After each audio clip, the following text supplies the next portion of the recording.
MLS launches their biggest ever marketing push. There's a stadium update up in Vancouver, and we catch up on the state of play in Major League Soccer as action resumes this week. That and more on today's edition of Morning Kickaround.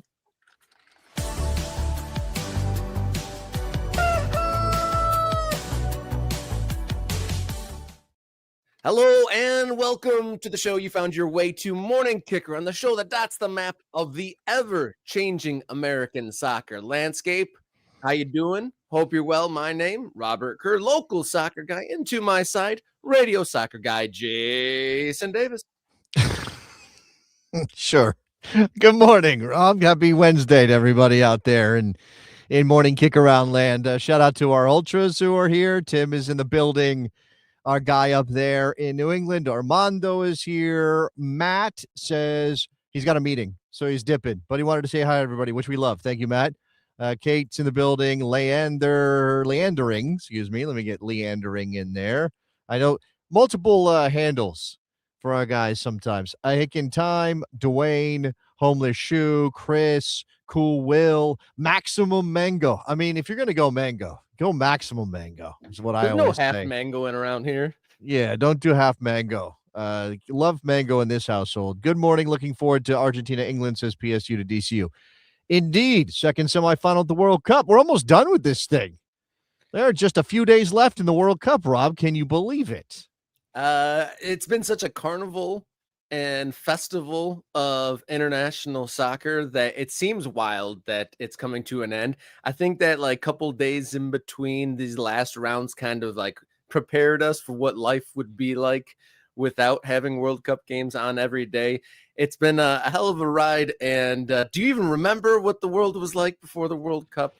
Seems like so very long ago. That's the thing. Like, I am a person who doesn't always do well with transitions. Like, once I get kind of used to something and then you take it away from me or I have to change, like, I'm on vacation for 2 weeks and then I come home.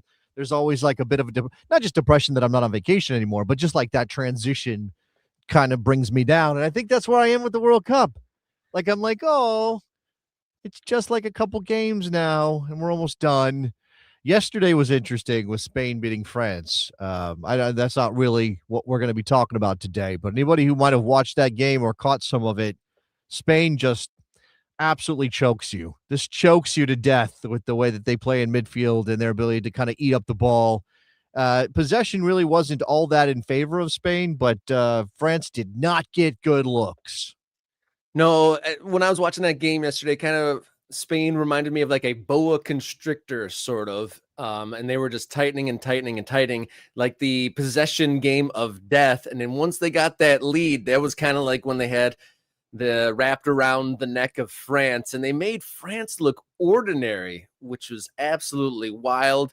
I knew it was anyone's game. Obviously, some of the best teams in the world going head to head, but France wasn't even able to get one goal back. I thought, every game at this World Cup, there's been a late push or a late goal, but Spain didn't allow that whatsoever. It was pretty wild to see France look ordinary with how stacked full of talent they are. Before we get into our segments for the day, though, we like to acknowledge our members. I want to shout out our brand new members, and hopefully your guys are tuned in today. Nick Laveglia, 7645, Kenneth Maynor, Death Rage 96, Marcus Rose 5943, Viper 93, and then there's that Maximum Mango, all joining this week. Thank you so much for supporting Morning Kickaround, and continue to support this show. Everyone else that's in here, thank you for your support. It means a whole lot to have everyone on board. Can I make an announcement? Yeah, I'm wearing the first ever Morning Kickaround shirt right now. This is my shirt. We have just sent out a handful on the second run. We are ready to do another run whenever you guys decide you want to buy some Morning Kickaround jerseys. I actually have a couple in stock. I think we have a couple extras lying around the headquarters here in Northern Virginia. So if you are interested in a Morning Kickaround jersey, if you buy one that we happen to have in stock, I can ship it out to you relatively quickly. I'll try to update what that looks like so that if you buy one, whether you're getting it now or you're going to get it after we get it printed, because it does take a little while to get things printed if we don't have them in stock. So shout out to everybody who's already bought one. Be like the Ultras. Get your hands on a Morning Kickaround shirt, jersey. It's very good looking shirt. This is embroidered. This is not printed. This is, you can see this got some quality to it. We got a little tag on it. It's really cool. Yeah, amongst the perks of becoming an MK Ultra is access to the Morning Kickaround Discord server, and I've absolutely loved people showing off the arrival and them wearing their brand new kits. And I love the fit of it. Super, super comfortable, and everyone else seems to be agreeing. Everyone's getting the right sizes, they're fitting, and they're arriving. Love to see that. Amongst the perks of becoming an MK Ultra, just a few bucks a month gets you priority commenting on screen, gets you access to bonus content, as well as access to the aforementioned Morning Kickaround Discord server. We got a great community covering a slew of topics, from local ball happening in folks' backyard to Ultras even creating clubs. Yes. From USL, MLS, National Team, World Cup, and general topics. Absolutely love dipping into the Discord server and catching up on a myriad of conversations there. And then if you are new to the show, there is a hell of a lot of storylines that we're going to be covering on this show. And then with the kickoff of MLS, kind of the second half of the 2026 season, MLS and kind of bringing people up to speed will be kind of the theme of the show as we move forward.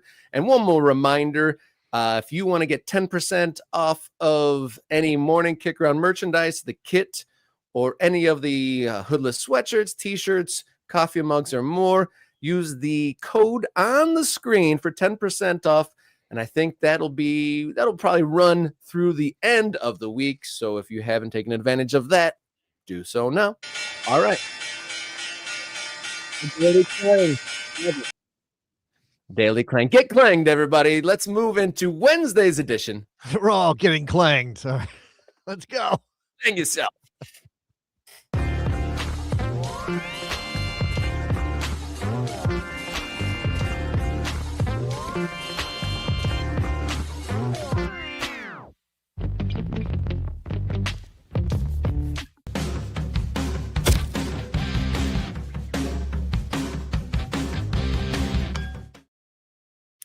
Just as we asked on our previous show, what the heck was Major League Soccer doing to capitalize on World Cup 2026? They released a press release saying that they were launching the largest coordinated marketing campaign in league history, titled "Thanks World, We'll Take It From Here." Spanning national broadcast, streaming, digital, and out-of-home advertising and media partnerships, the efforts are making the most expansive marketing effort in Major League Soccer history. So says the press release.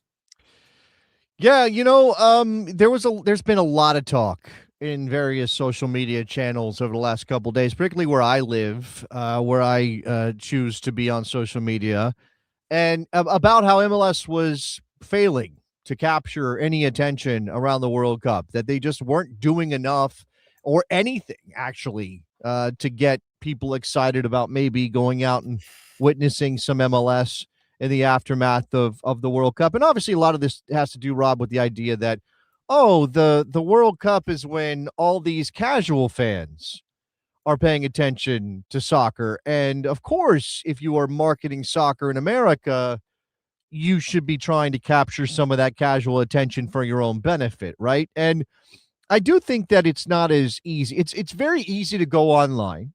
And I'm not trying to be mean to my friends in soccer media or in the soccer business or people who pay attention. I think it's very easy, though, to go throw stones and say, they're not doing enough. Where's the marketing? There's nothing out there, and binary it, right? Compare it to say, look at, I don't know, what other products are out there that are pushing themselves, and where's MLS? In the sense that, and look, I'm not saying that they always know better, but you do have a difficult choice to make.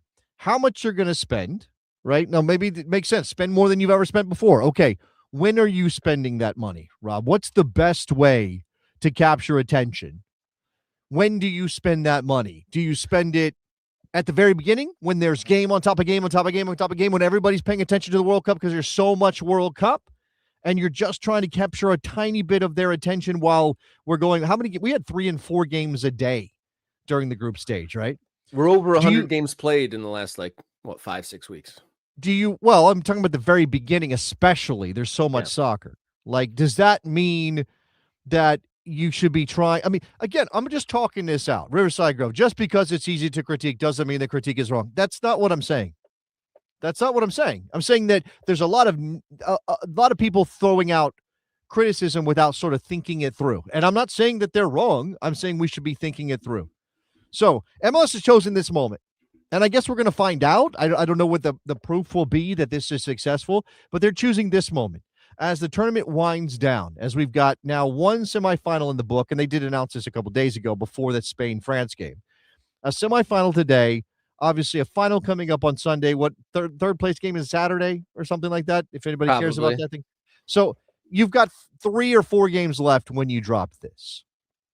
Okay, and they're doing ads here. Now, Riverside Grove, there should have been game ads during the U.S. games. Should you be targeting people who are interested in the United States men's national team? Obviously, when 40 million people or whatever it was watched the U.S. lose to Belgium or watched at least part of that game, it would make sense to throw advertising into that. They're choosing this instead. And you did not enjoy the ad itself. They're choosing to use some sort of cover of a classic Tribe Called Quest song. Can I Kick It? Which obviously soccer and kicking and all those things. I'm not going to be too picky about that, only because if you are aiming at casuals, they're not going to think about it the same way you and I do as soccer fans. Oh, that's cheesy. So can I kick it? Yeah, man, look, they needed to do something. They're doing something. Is it enough? That's a big question. Yeah, well, I'm glad to see that they're doing something. It's interesting that it all was released as we were asking, has the ship already sailed? Because in my mind, is it better to be omnipresent throughout the entirety of this carnival of soccer here in the United States? I mean, people referencing, at least during the That's United States game, but if there was a omnipresent is small, impossible. That's what I'm saying. Omnipresent is impossible based on the amount of money you would have to spend to be omnipresent. What I'm saying is, okay, without sort of knowing what the budget is, and they're claiming that this is the biggest spend they've ever made, right? That's what they're saying. Now, obviously, they want to be involved in the final, I'm guessing, at some point on Sunday. I don't know. I mean, I sort of like aiming at the Super Bowl. Like, our entire ad budget for the year is going to go to a Super Bowl commercial. That kind of feels what this approach is like. Is it maybe the wrong approach? Sure, it's possible that this is the wrong approach. But there's no way that any reasonable business is thinking we're going to spend money all the way through a month or 5-week long tournament when it's going to cost us hundreds of millions of dollars to advertise across the entire breadth of that. So they're choosing this. yeah, just like one giant splash here right at the climax of it. And I guess, where's the viewership? Is the viewership bigger, like you said, at the front of the tournament when there's games on games on games, or is there more eyeballs here at the biggest and most serious part of the tournament? They're timing this because the league is back. Now, Yeah. there's also, like, this is also worth thinking about. Do you drop ads and promotion during U.S. games in the group stage, during the group stage in general, the early part of the tournament, the middle part of the tournament, et cetera, if you still have weeks before your league is back? Like, I'm asking. This is just a legitimate question on my part. I'm not building in any judgment here. Do you think it's better? Rob, would you think it's better to advertise in the early part of the tournament and say, well, we're back in 4 weeks, get ready, or to wait until you have games coming Thursday, just after the semifinals, when you can say, okay, pay attention, everybody, we're back? I guess that is focusing on the immediacy of, that's this thing I'm seeing it on TV. Oh, tomorrow I can put on my TV and watch that. So I do see your point there. And if the budget, they're saying that it's the most ever, but maybe that pot of money, that war chest of marketing dollars isn't enough to go big throughout it. So I do see your point of, you push right when your product returns to the shelves. I can see that. And while I'm being skeptical of maybe like drawing it out, maybe spreading it out over a longer term. So, I mean, there's commercials for, I'm just thinking of, there's businesses here in Michigan that literally advertised for years before they were ever in the country. So it like becomes implanted in your mind as a commodity before it actually is released there. Sure. Just like Chevrolet being the sponsor for Manchester United, even though Chevrolet didn't exist in there. But credit where credit's due. Like, just saying, there's no Chevrolet dealerships in England. That's my point.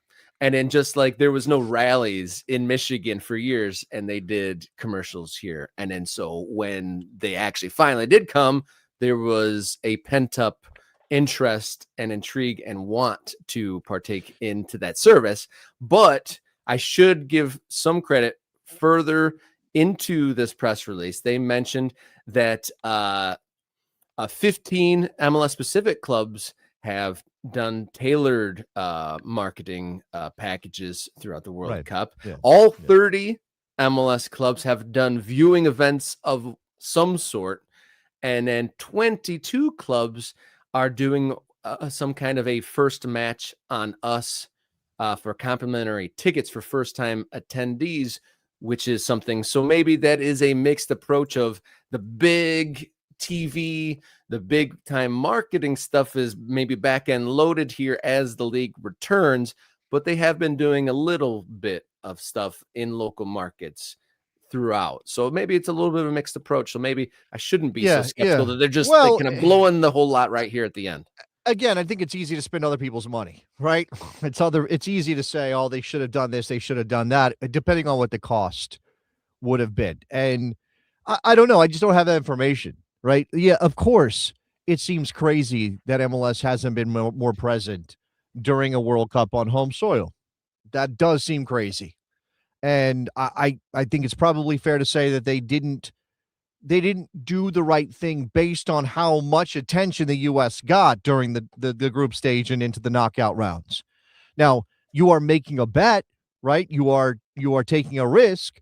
What if the U.S. does fail to get out of the knockout group stage? What if they fail to make the knockout? What if they play terribly? What if you're attaching yourself to a bad product? Now, I think you should just want to be positive and say, okay, well, we're going to ride those coattails. You know, Fox is one of the linear partners of MLS. Obviously, the major television partner is Apple TV, which people are reading into this, that Apple TV clearly isn't interested in pushing MLS if they weren't present around the tournament via Fox or Telemundo or whatever with Apple TV commercials pushing MLS. And that is obviously, oh, well, that means Apple doesn't really care about MLS and this is all bad for MLS. And I think worst case scenario thinking, you know, that sort of catastrophe thinking runs rampant among American soccer fans because it's always they're not doing enough and never, oh, look at how far they've come. Right, because the bar is still there. It's not. We don't lower the bar and go, well, Major League Soccer has done pretty well in 30 years. Great, that's awesome. We go, oh, MLS is still not as good as this league, as good as that league. It doesn't have this much talent. It's not selling these kind of players. It's not capturing this much attention. It's not getting these TV ratings. It's not driving that television contract. Right, everything is always comparing MLS unfavorably to other sports products in America or soccer leagues elsewhere. I mean, there's no real getting around that, but you know, MLS returns to action. This is the 30th season for the domestic league. 30th, 31st season. I think it's the 31st season. I think it's the 30th. I think last year was 30. This year 31st. I believe that's correct. Well, numbers are hard because it started in 1996. It's 2026. Yeah, but it's inclusive. So, yeah. Well, they're returning to action for the 2026 season, regardless of which incarnation it is. Well, okay, look, here's this is not something we might cover this later. I don't know. Maybe we should talk to Simon Evans or some other people that pay attention to these kind of things. The Bundesliga just signed a $100 million contract for television rights in America for games on USA Network and Fandango. Fandango has a streaming platform. I didn't know they had an over-the-top streaming platform. It's usually for movies, right? I thought that was a movie thing. Fandango was buy tickets. That's what I thought of Fandango. Apparently, they've got their own streaming platform. I've seen somewhere it might have been Vudu before. They bought it. Now, I don't know. Whatever. Doesn't matter. Mike Huju?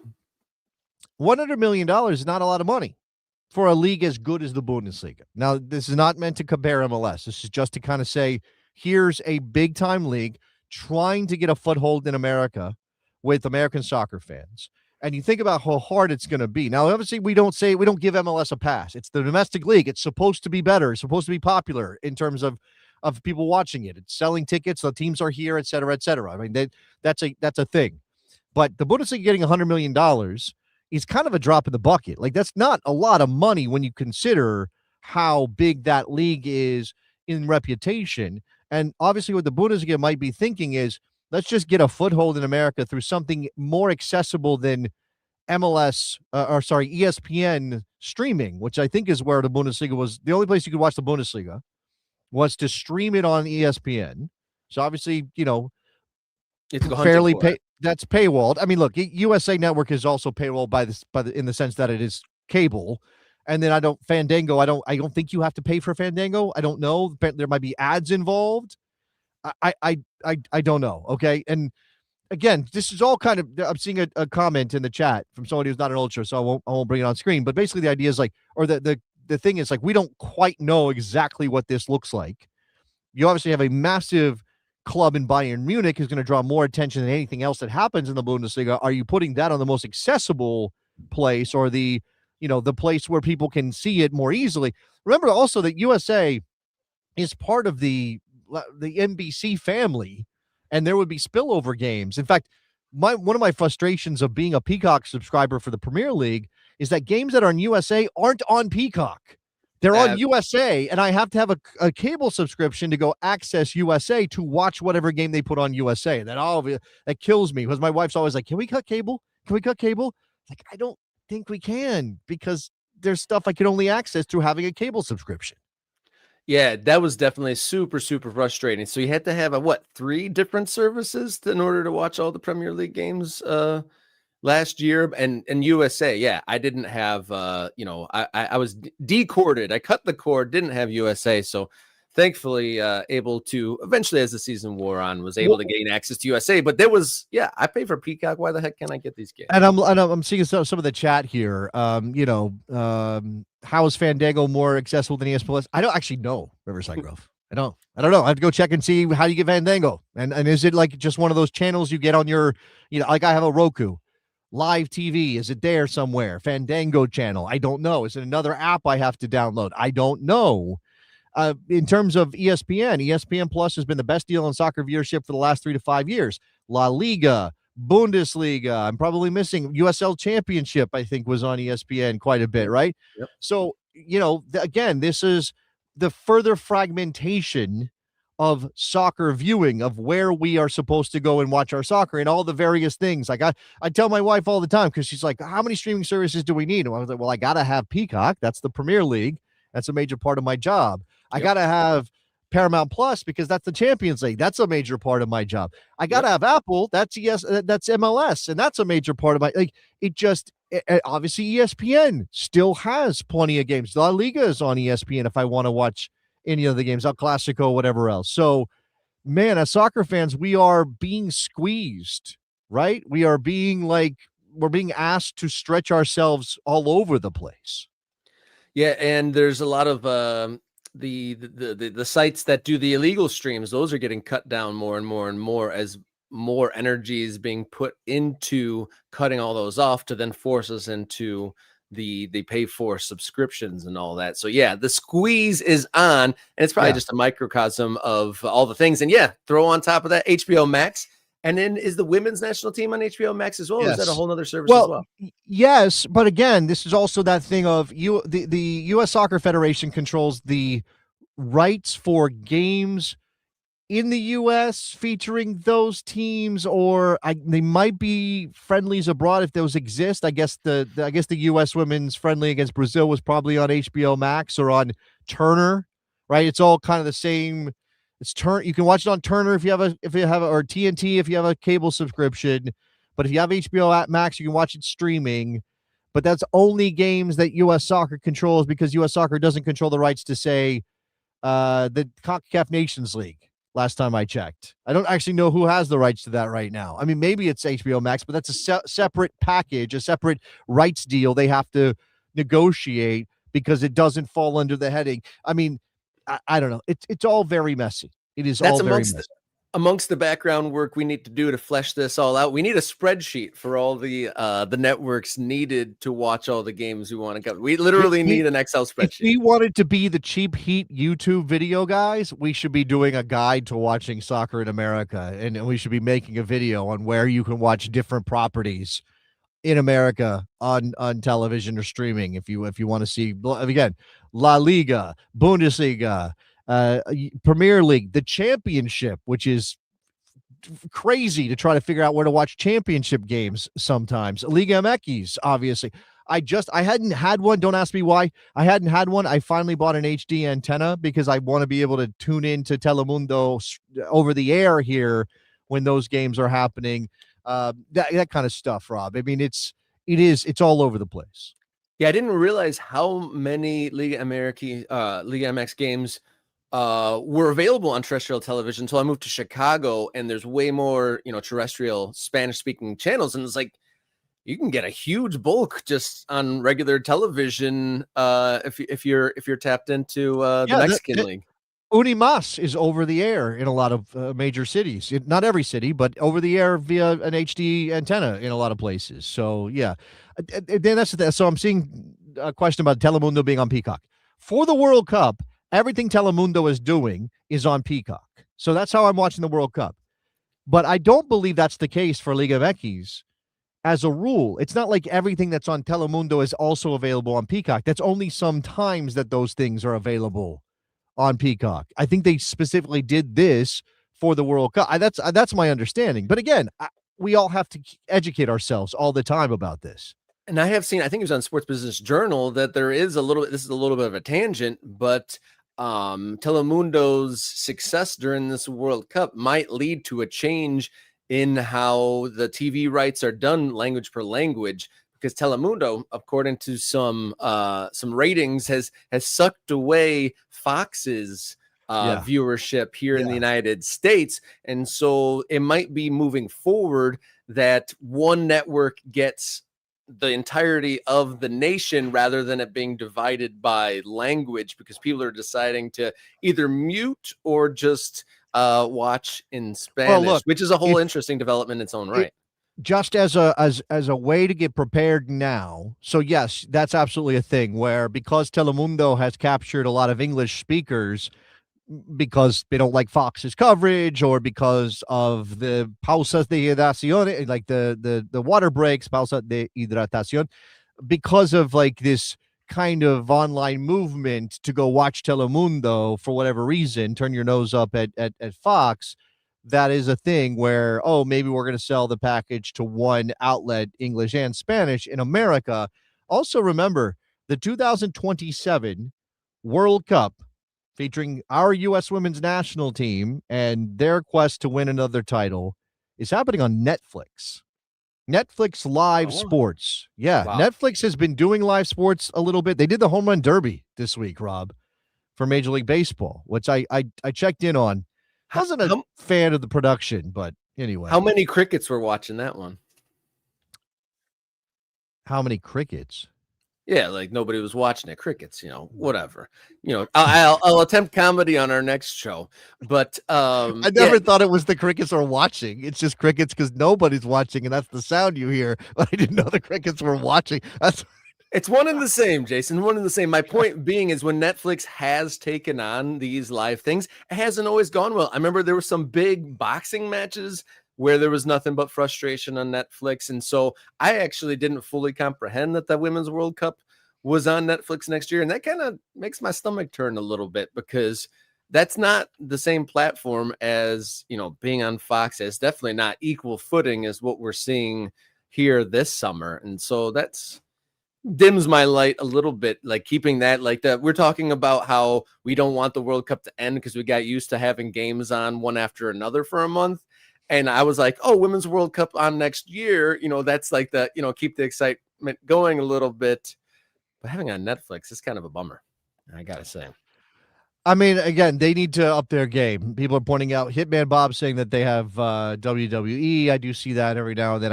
I'm not a wrestling guy, not anymore. So I don't. Yeah. Buffering. I didn't have any buffering with the with the home run derby, I did have a couple of pixelated moments, but not buffering. I didn't think the actual coverage was all that great in terms of like, and look, it's the home run derby. It's not a real sporting event. So maybe I'm being too harsh, but there were some things. And I have watched other things on Netflix. I'm trying to remember what they were, but I have watched other live sports on Netflix. There was the very stupid Jake Paul, Mike Tyson fight. That's the one I was talking about. That It was a was almost disaster. impossible to watch. Yeah, you couldn't watch that. Yeah, you're right. All right, let's see how this goes. All right, before we move on to the back half of the show, I want to shout out Mr. Bob donating 5 Morning Kickaround or 10 Morning Kickaround memberships. Thank you, Bob. And kudos and congratulations on the release of your new book. That looks like a fascinating story there. And for those who have accepted those gift memberships, remember those are good for 1 month, and it's on you to continue becoming a member. And on Friday's show, if you're new, we dot the map of our channel members at the end of the show on Friday. We bring up Google Maps and we pin a dot on your location. So get into the Morning Kickaround Discord, or if you're in on the live show on Fridays, give us your city and your favorite clubs, and we will dot you to the map. And that map is getting dense. There's a couple places we need to obviously add more folks, but get on that. And thank you, Mr. Bob, for donating to the show once again. All right, we're going to take our breath and come right back and do a little bit of Major League Soccer catch-up when we come back here on Morning Kickaround.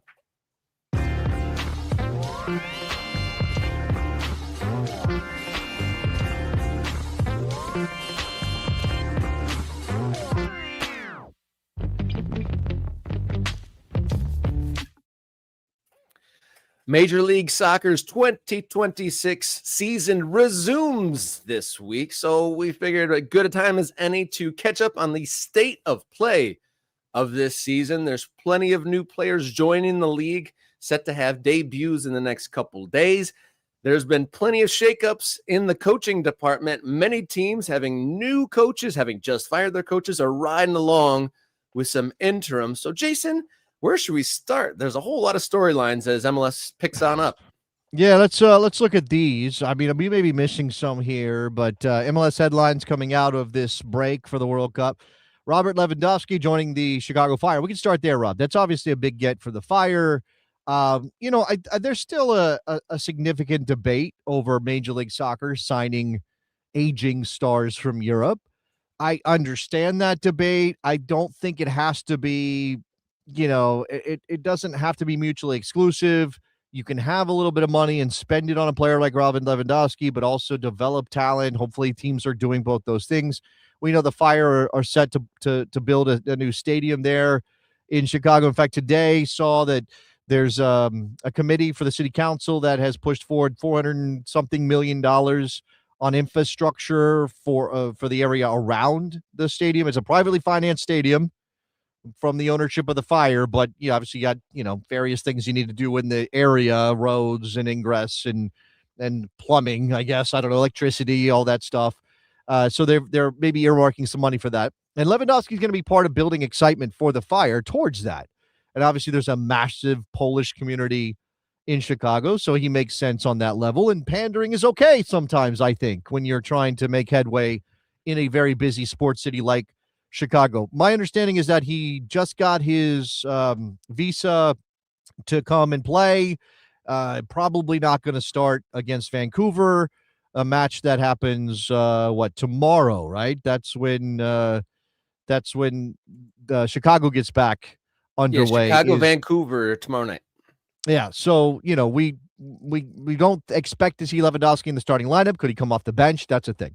Antoine Griezmann joining Orlando City. That we knew about that before the World Cup started, but now it's it's actually happening. He's arrived. He's going to get involved in whatever Orlando City has coming. They've obviously fired their head coach this year, Oscar Pareja.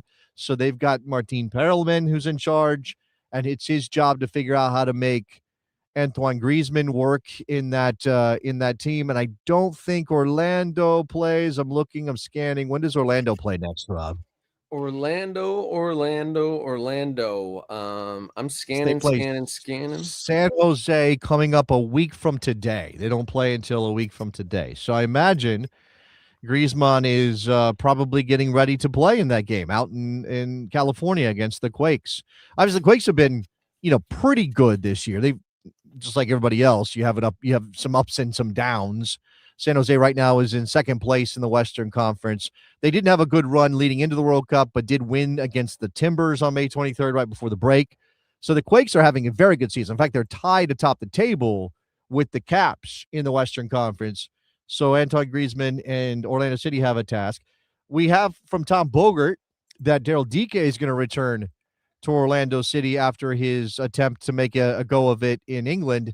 The thing about Daryl Dike, obviously, is injuries. Health. Yeah. Injuries. He's such a likable dude, and we've all been rooting for Daryl Dike. And I think if he had managed to kind of get some momentum there in England, it could have been a run that led him to the U.S. men's national team. I mean, I think, 3 years ago, we were like, Daryl Dike is going to be one of our guys in 2026. And it obviously didn't happen. It never came together for him. He spent more time injured than playing. I think hasn't played for the U.S. men's national team since 2023. He left Orlando for West Brom in 2022 for a fee near $10 million, which is pretty significant for an MLS player. So I hope this works out for Daryl to get his career back running in Orlando. Yeah, what a meteoric rise he had from college, just for a hot minute, and then MLS for a hot minute, and then jet set over to, was it Barnsley, and had some electric performances for a team that was definitely not a fashionable team, and brought them into the spotlight here and over in England, to be fair. And I got them excited for a little while there on loan, and then obviously got that big deal. And was it Achilles or muscle injuries? Basically, when he played, more often than not, he played very well, but it just didn't get to play quite enough. He had a bunch of things. He had some long-term injuries. He had some, short-term things. It just all kind of gathered together to be bad for him. So, but I mean, look, imagine if he can get healthy. Imagine him getting on the end of things from Antoine Griezmann. That sounds like fun. That sounds like an amazing 1-2 combo. That sounds like a great duo. I don't know where Orlando City right now is with their coaching search. I don't know if Perelman is auditioning for the full-time job, and maybe he is. I do remember talking to him on the radio when he got the job, when he took over for Oscar Pareja after Pareja was fired, and seems like a very nice guy, a very, personable guy, pretty quiet from what I can remember in our I was obviously speaking not his first language, so that could be part of it too. But he's got some weapons now. Charlotte has and that says Sings, so my apologies on my typos this morning. Charlotte fans might be that excited that they are singing about this signing. They might be doing Pepas over Alan St. Maximin joining Charlotte, basically coming in to replace Wilfred Zaha, right? It never quite worked with Zaha. St. Maximum, as I'm seeing in the chat, is a guy who is flashy and does a lot of very entertaining things on the field. So maybe this is the move for Charlotte. Yeah, I'm curious. I wonder what perception status they're pretty much like on par, right? I mean, Zaha was a consistent figure at Crystal Palace, but St. Maximin had like a couple really nice seasons at Newcastle, but then went away to Turkey, or at least continental Europe at the very least. So I'd say Zaha had a longer, more consistent run, but they're not two dissimilar types of players. Yeah. Well, Zaha, I think when he arrived in Charlotte, how long ago was that? 2 years ago now? Something like that. I guess Zaha wasn't quite over the hill. He wasn't like an old player, but I always got the sense that he had kind of used up a lot of what made him exciting when he was at Palace and those years at Palace, which, that's what people remember him for. Like you said, obviously had been an international for Ivory Coast for many, many years. And you kind of thought of him as, maybe not the elite of the Premier League, but in an upper echelon of attacking players. St. Maximin, I mean, yeah, I guess the Newcastle run is what people know him from. He went to Al Ahly. He went to Fenerbahce. He was in Mexico for a minute with Club America, which I remember him signing down there was a big deal. He went back to France and played with Lens early this year, 10 games with Lens, and now Charlotte. So, anytime you have a guy who's just bouncing from from club to club to club at this point, and he's 29. Alan St. Maximin is 29 years old.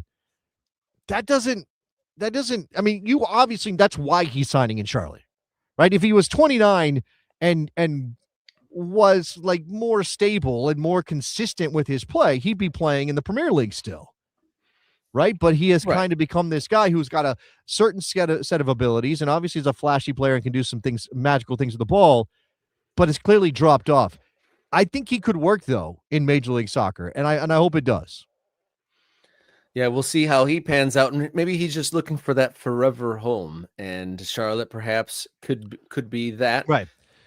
Dan Kane, Dan Kane, who I think has been an Ultra but isn't right now, is giving us some background that, he went to Al Ahly for $25 million when nobody was going to offer Newcastle that kind of money for Alan St. Maximin. He takes a payday, and that helped him bring in Gordon. So, there's something to like the push-pull of the business kind of scooping up Alan St. Maximin as well.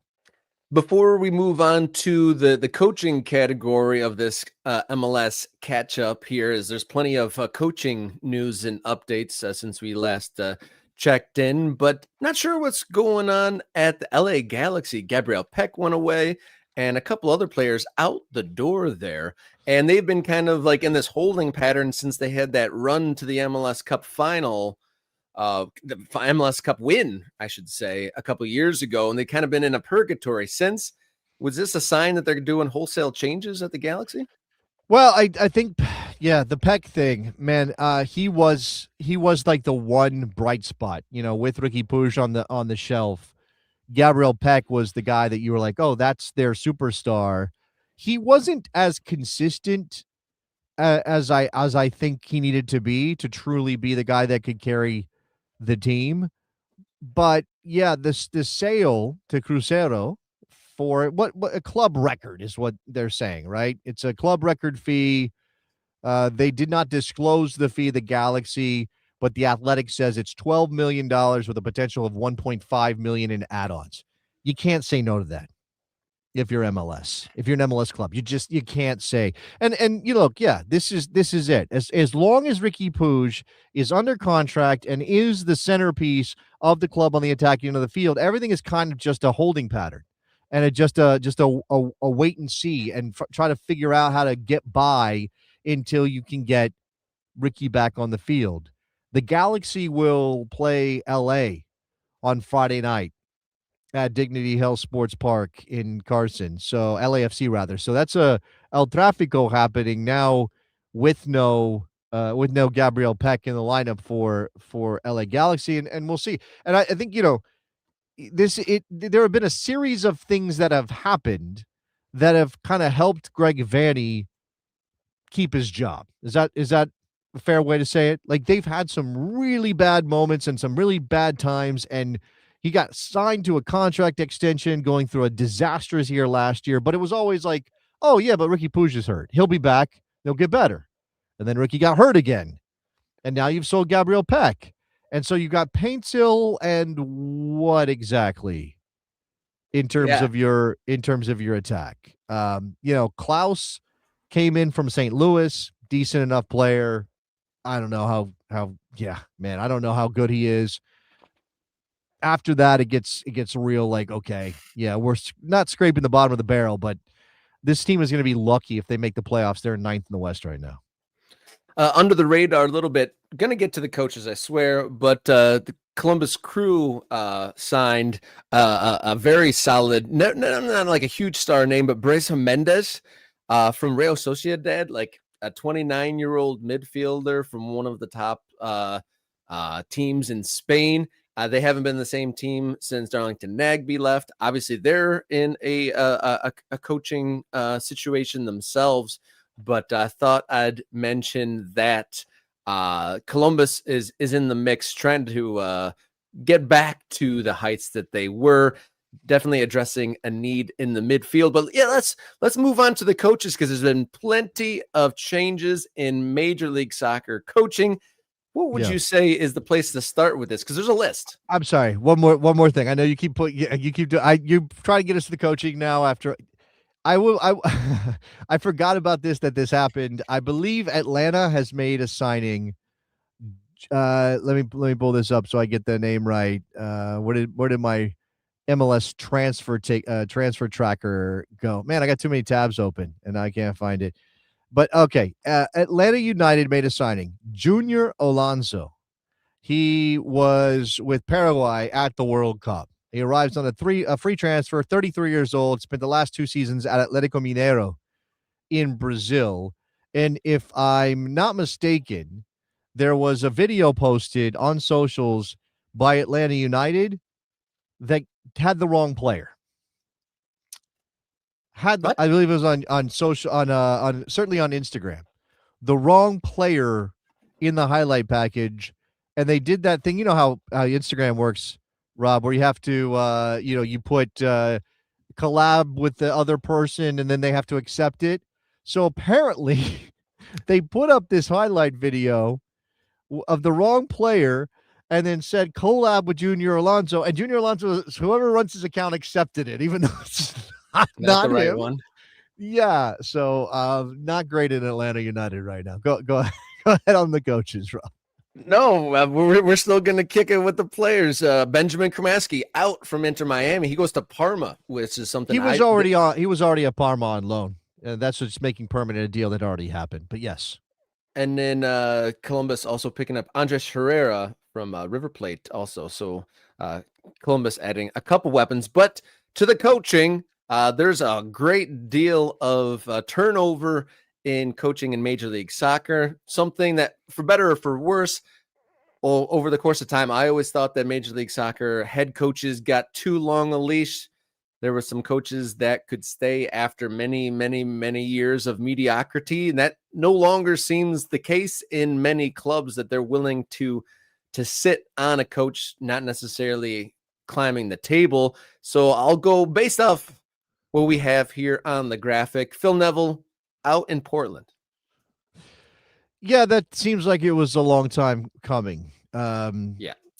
I mean, he obviously flamed out in Miami, but I think some of the perception was that was basically down to Messi arriving, and he wasn't going to be the guy to lead the Lionel Messi era of Inter Miami. He does not seem to be the most tactically adept manager, to say the least.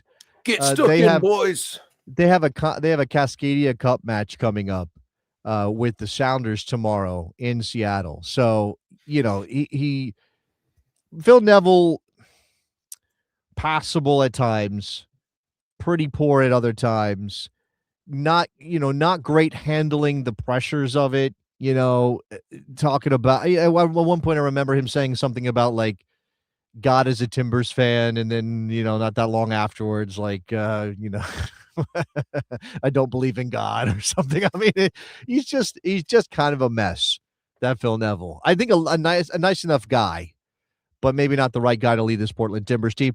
And where they go from here, because they fired Giovanni Savarese, and I think that was one of those like, yeah, can you really do better than Gio?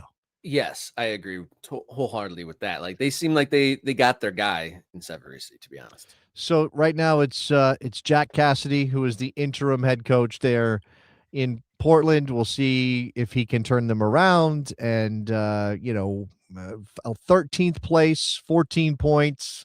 They're at least 6 points off a playoff spot in the Western Conference. Last time they won, they beat Sporting, who was terrible back in May. Again, they've got Seattle coming up on Friday, so that's tough.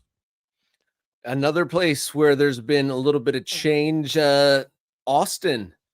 They parted ways with their coach. They're going to have a season-long interim coach, but Jim Curtin, probably the biggest MLS name that was kind of on the shelf, has agreed to join next year. Yeah, I think there was always speculation. When is Jim Curtin going to get back in the game? Where's he going to land? His name has come up connected to a number of things. He was in a unique position because of his contract with the union. He didn't have to go rush off and find a job. He was on gardening leave, if we want to use an English term. And he was, happy in Philadelphia. He's got kids. He's got his giant sneaker collection. Like, why would he's a Philly guy. Like that would be a big thing for him to pick up and move away from Philadelphia. This is a huge thing for Austin to get Jim Curtin. I think my understanding is that Jim is going to have some significant control over the whole situation there in Austin because they've had some issues with who's running the team from behind the scenes. So, will he have more influence on who they sign, what they look like on the field? Obviously, we know from his time in Philly, he was a guy that was part of that high pressing shift in Philadelphia. How much of that will he take with him to Austin? I think is certainly a question. So he's going to go work for Anthony Precourt, which I know a lot of MLS fans won't love.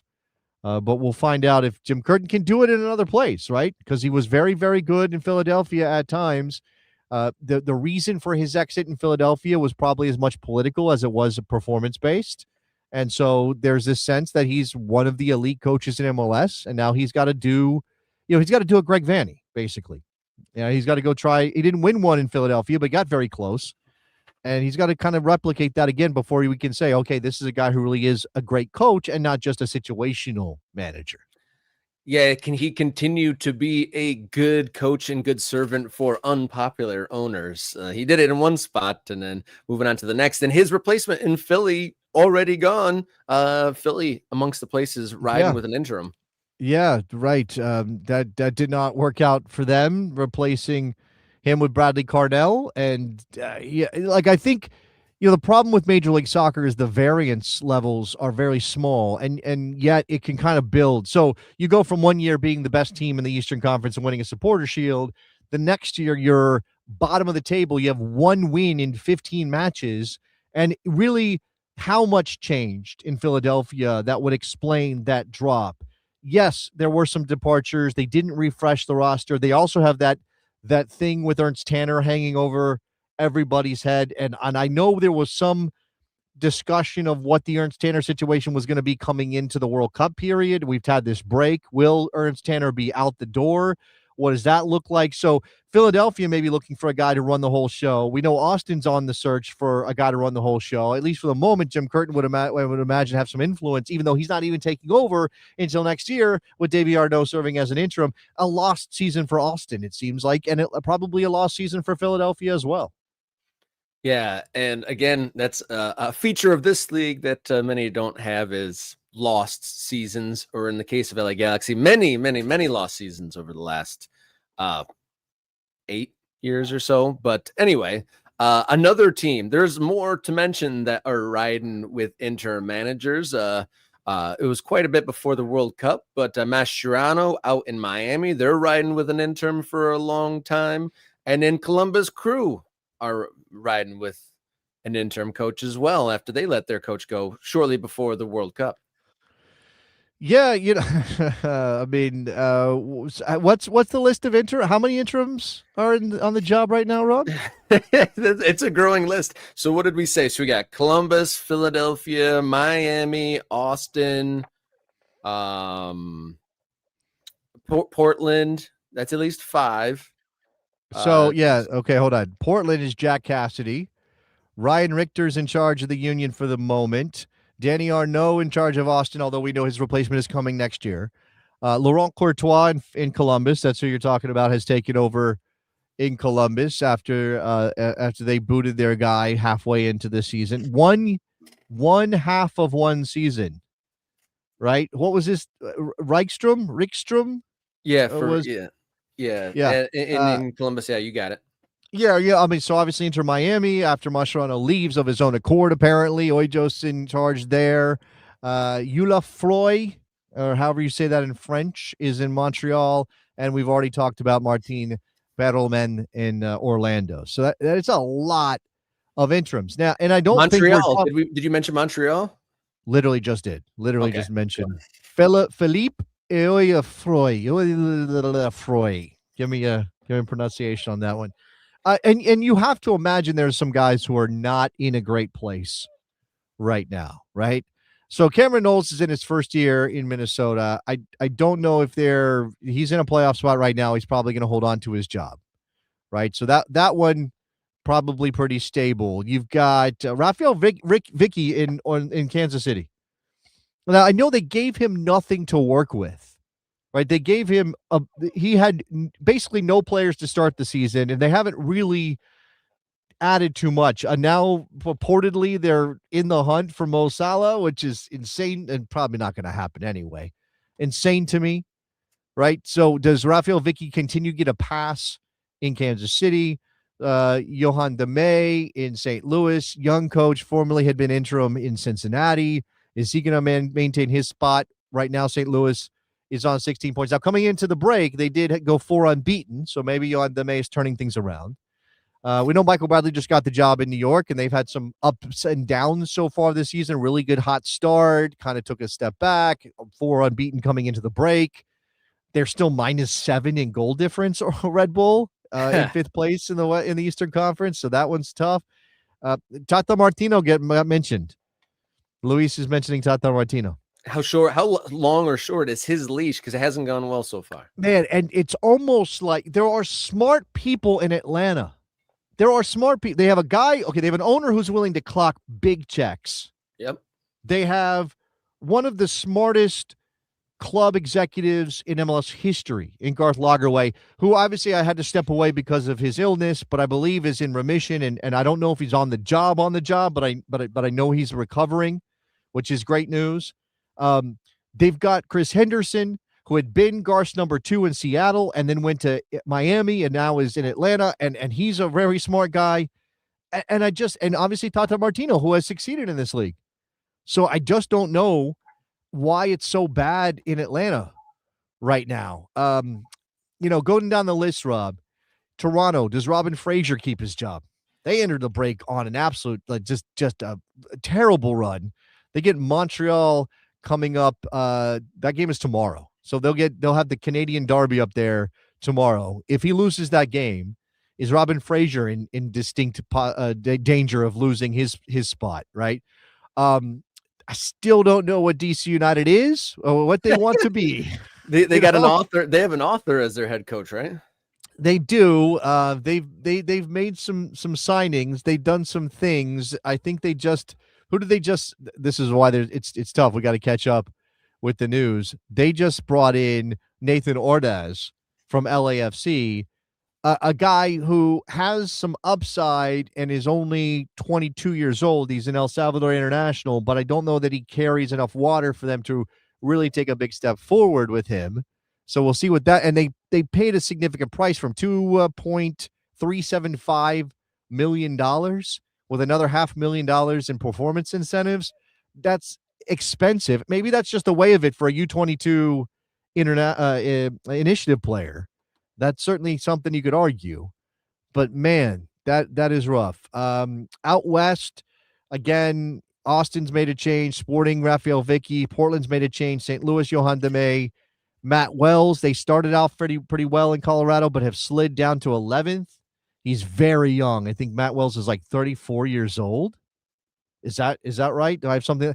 One of the things about Matt Wells in Colorado was that he was running plays on goal kicks, like literally like almost like a point guard. Like they were sending in plays out there. Hasn't really worked. I'm a really big fan of Mikey Veras, but San Diego's taken a massive step back from last year.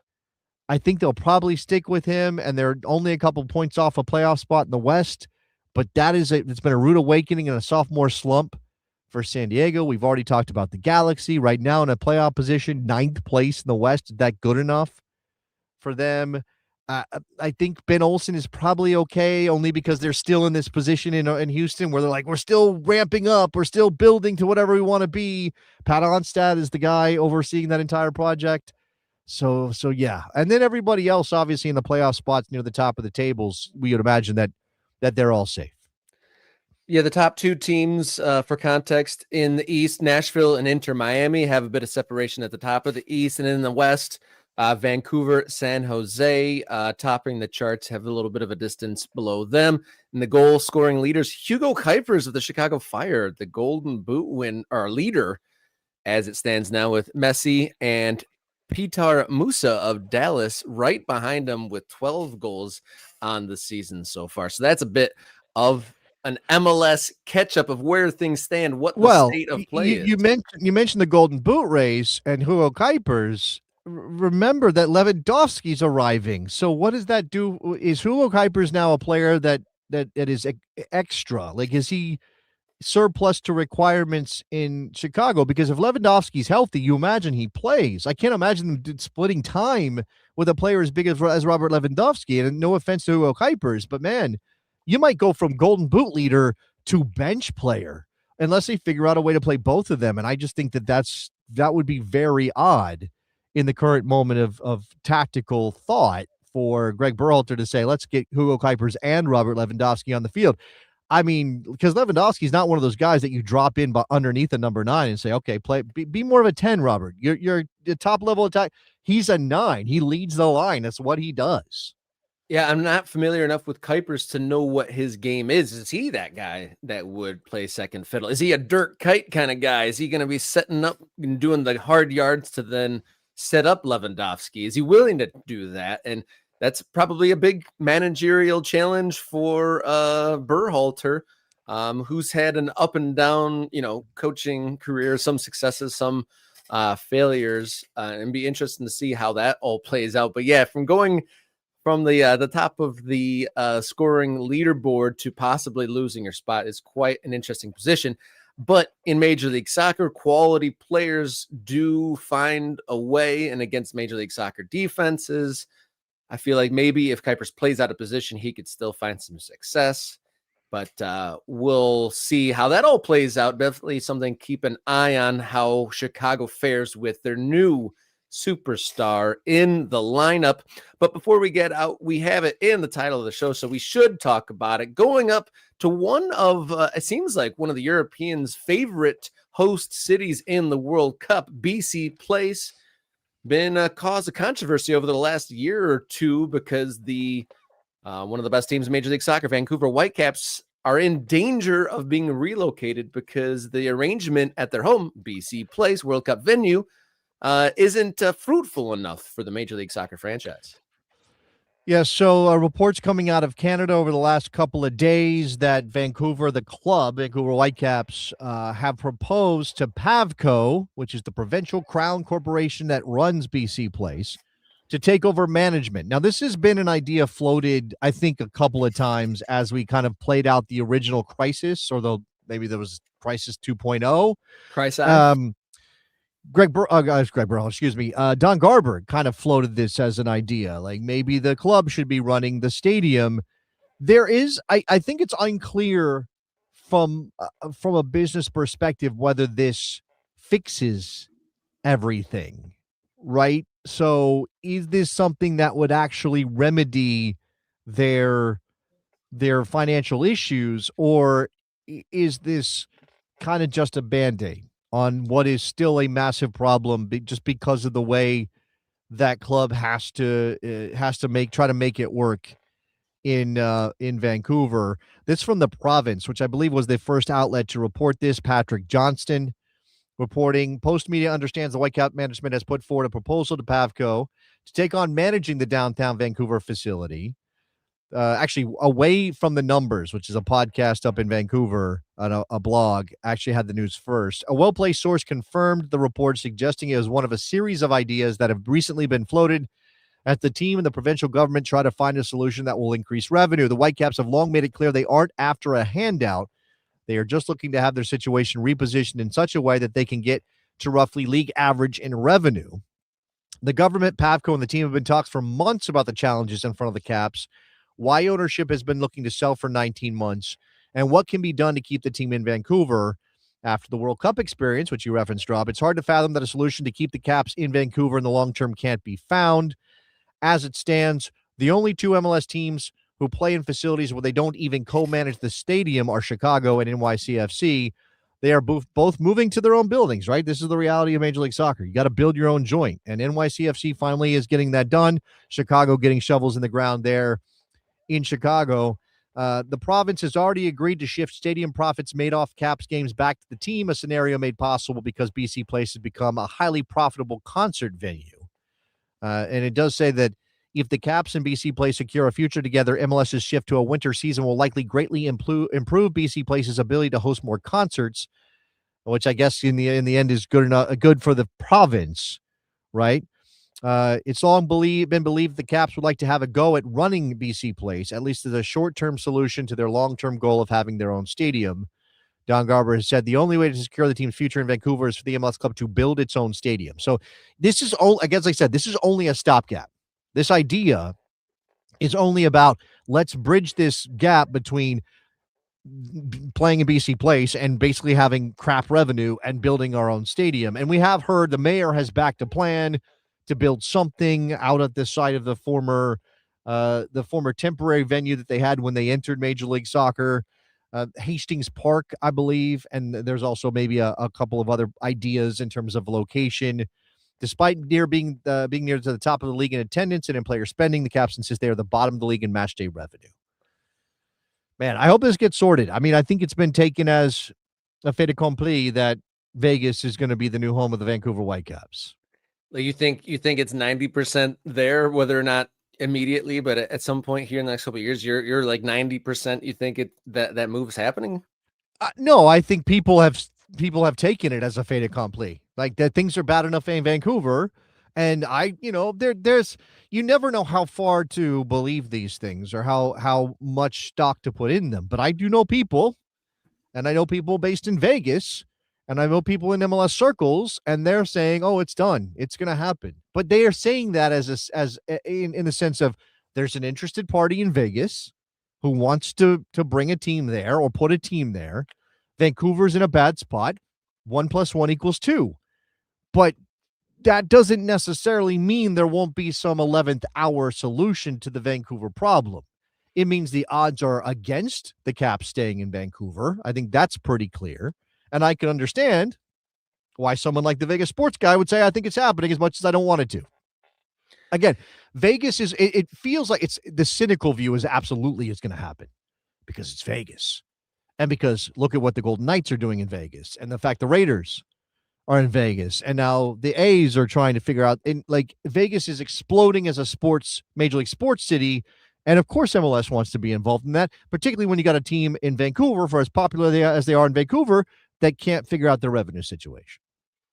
It would really be a shame, though, once Vancouver finally became one of the competitive top teams in the league, whether that has anything to do with us or not. I don't know if we'll ever know that, but it would be a shame. Would they have a dedicated fan base? There's not many places that have the dedicated fan base that Vancouver has had through thick and thin with that team. And the fans there are finally being rewarded with results on the field. Yeah. And it would be almost like, to be honest, Major League Soccer shooting themselves in the foot to get into the hot market, which is probably on the back end of Las Vegas is so high right now because Vegas was always the bargaining chip for cities to get stadiums. And I feel like there's so many stadiums already being built that they might be a little bit late on that. But like, you don't want to sacrifice. It might end up being one of those Columbus things. So you get that team in Vegas and then another team is created vis-a-vis like what the Columbus Crew did, perhaps. It would be wild to abandon a dedicated fan base like Vancouver. No, of course. I mean, and look, my position on this is clear. You don't up and move clubs. You don't. You do everything in your power to make it work. The club on paper belongs to the owners. But in the real sense, it belongs to the people. It belongs to the fans. And it was, the thing about Columbus, right? The thing that's different between the way the Columbus situation happened and what's going on with Vancouver is that in that case, in Columbus, that was an owner who from the very beginning was trying to angle to move the club when he bought the team. Anthony Precourt's a Northern California guy. He wasn't a Columbus guy. He didn't have Ohio roots. When he bought that club, I think you can reason this out, and there may have even been things in his agreement that basically allowed him to move the club if certain things happened. And he was always ready to move at the moment that he could. And MLS enabled him to do that. Now, obviously, it was a very different marketplace for MLS clubs back when Anthony Precourt bought the Columbus Crew off the Hunt Sports Group, which needed to happen because you shouldn't be having one ownership group owning multiple clubs. Multi-club ownership is bad in general, but especially in one league. So that needed to happen. But Anthony Precourt was always scheming. So his idea was, I'm ripping this team out of Columbus no matter what, if I can get away with it. That wasn't, the revenues are bad, or they're not competing with MLS. I mean, yes, they were playing in Old Crew Stadium at the time, and that obviously wasn't state of the art, but it clearly wasn't a situation where Columbus wasn't supporting that team enough to justify moving them. And look, I understand, like, there's also this thing where wealthy people can eat the loss. Like, do everything you can. Like, you don't have a right to rip the team away from Vancouver, even if you are taking a hit financially, or even if you're not competing, because what's the line? Like, what's the standard for moving a club? Is it like, well, we just can't compete with the top level MLS, so I guess we got to move the club? That shouldn't be it. That should absolutely, got to get creative, should not be it. Figure something out. It's got to be, they absolutely cannot work here. There is no way. Now, again, they're one of the highest attended teams in the league, right? So, and again, maybe this deal to take over operations of BC Place helps. And here's an example of it from Patrick Johnston at the Province. Scaling up what's possible at BC Place is one of the ways to increase revenue. One example that you'd expect the Caps to do if they were running the stadium is how beer sales work. At the moment, tenants are only able to sell about 1/10 of the beer, meaning the Caps, when they're a tenant, can only sell 1/10 of the beer, meaning that the official beer of the Whitecaps isn't much of a selling point. Alongside that, no one is going after an official beer of BC Place sponsorship. But if that arrangement was flipped and the team's official beer was available in larger quantities at every event and not just at soccer games, right? So at concerts, the official concerts. Beer, if they're running it, right, the official beer of the Caps is now available all through the stadium all the time, then a sponsorship deal right there can be scaled up. So now you're bringing in more revenue from your sponsorship deal on your beer, because now you're in control of those things, right? And you think about the history of MLS. This was a major problem for DC United at RFK Stadium. They did not control that venue. The District of Columbia controlled that venue. They didn't have the ability to take out all of those match day revenues from beer sales and everything else. And so they had to find a way to build a stadium. And there are people now who will tell you that Audi Field is far from ideal as a modern soccer venue in America. It's oriented the wrong direction. The sun comes directly into the cameras during games that are happening in those evening hours. It's kind of an erector set thing. It feels incomplete when you go, but it's 1,000 times better than RFK Stadium because they control things there. And from a revenue perspective, it helps the club survive, right? There are things you lose. Shout out to PSU to DCU, because Lot 8 it was magic. When the supporters groups were holding their pregame tailgates in Lot 8, it was one of the most special places in American soccer. And we lose that. But the trade-off, again, is that DC United now controls the revenues from match day events and other things, and can do concerts and make the club work on a bit, because you can't ignore the business part of this. We can't get so romantic that we ignore that these are businesses and they have to run as such. Yeah, and that is every single MLS storyline covered, right? We did it all right now, but forgot to mention Don Garber. He's going to be done soon. So the search for the next MLS commissioner is amongst the things floating around in the ether over this pretty monumental time for American soccer. Can I address this? They control the revenue, but they just asked the district for $300 million to put a roof on that building. I'm still following up on this story. I know that a council member in DC put forth a bill to give DC United, or to spend $400 million of district money on a roof for Audi Field. I don't know where that is. That seems obviously it's an insane idea to spend public money on something like that. But there may be, look, the reality of sort of weather coming in, it's a factor here.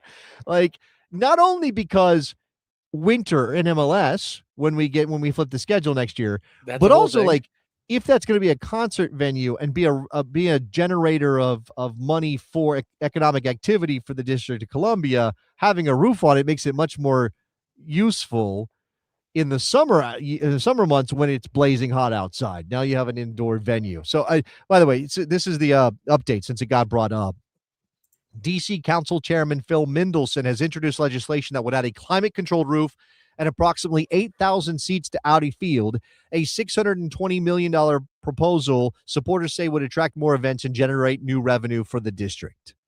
Right? And I am always the first to have a skeptical eye on spending public dollars on private enterprise when it comes to stadiums, because the economic studies will tell you do not get as much out of it as they promise when they're saying let's spend hundreds of millions of dollars or billions of dollars on these things. But that is an interesting story to keep an eye on. Yeah, definitely plenty to keep an eye on, from interim coaches to new players to the golden boot race of a player that might just lose his spot as well. And then as the next couple shows and weeks, we're going to do a little bit of a catch up on various different things. I think we might touch on USL and all the various stadium projects going on across the country as we speak. But for now, I think we're done. One last second before we leave, because obviously it's the biggest thing of the day. England versus Argentina. What are your thoughts as we leave here, Jason? Man, I don't know how to feel about this one. I cannot wish good things for the Three Lions. I just do not have it in me, Rob. I do not. I cannot. And even if I like some of their players, I do not want it to go home or come home or whatever. I do not want that. That would be hell on earth for a lot of people. So that being said, Argentina's not likable either. I do love the magic of Lionel Messi, and I'll never get tired of that. I think I'm going to pull for Argentina, but my pick might be England. And then I think Spain beats either one of those teams. I think Spain is good enough to beat either one of those teams. Yeah, Spain, the death by possession with the ability to strike when the opportunity comes. I mean, they limited France to like 2 shots or something like that. And that Insane. was, one of the most fully loaded teams maybe of all times with the most attacking talent in one team, and Spain just made them look pedestrian, so it's really hard to root against them. Argentina, they've not really played anyone of gargantuan strength yet, but they've had some calls go their way. England has had some calls go their way, but have kind of overcome some adversity within their own games a little bit more. My father, who's English, is coming over to watch the game with me, so I think I'm rooting for England in general, but more so for him to see the glee that may come from overcoming Argentina. And it's just fascinating with all the shared history between England and Argentina. Messi's never played against England, so does he have a grit between his teeth any more than normal against England? Yeah. Who's to say? But I have a feeling it's going to be a very different game than the Spain-France game, which was all very measured, it seemed. I feel like there's going to be a lot of more passion in this one this afternoon. I just hope that it's a good game and there's no dodgy referee or VAR things. That's really what I'm rooting for ultimately. I imagine you're a guy who would call them the Falkland Islands and not Islas Malvinas, right? That would be your default, the Falkland Islands. I call that tired history is what I call it, Jason. Tired history? It's within your lifetime. Well, it's within my lifetime. I don't know if it's within your lifetime. Yeah, but we'll see what happens this afternoon, and we will have the World Cup Final 2026 set when we return to this channel live on Friday morning. So we shall see. Everyone, thank you for tuning in. Thank you for supporting, and thank you for contributing. Become an ultra. Become an ultra. Join Dan and everybody else. Become an ultra. Thank you very much. Thank you, guys. See you on Friday. Until then, be brave, be safe, and enjoy your soccer.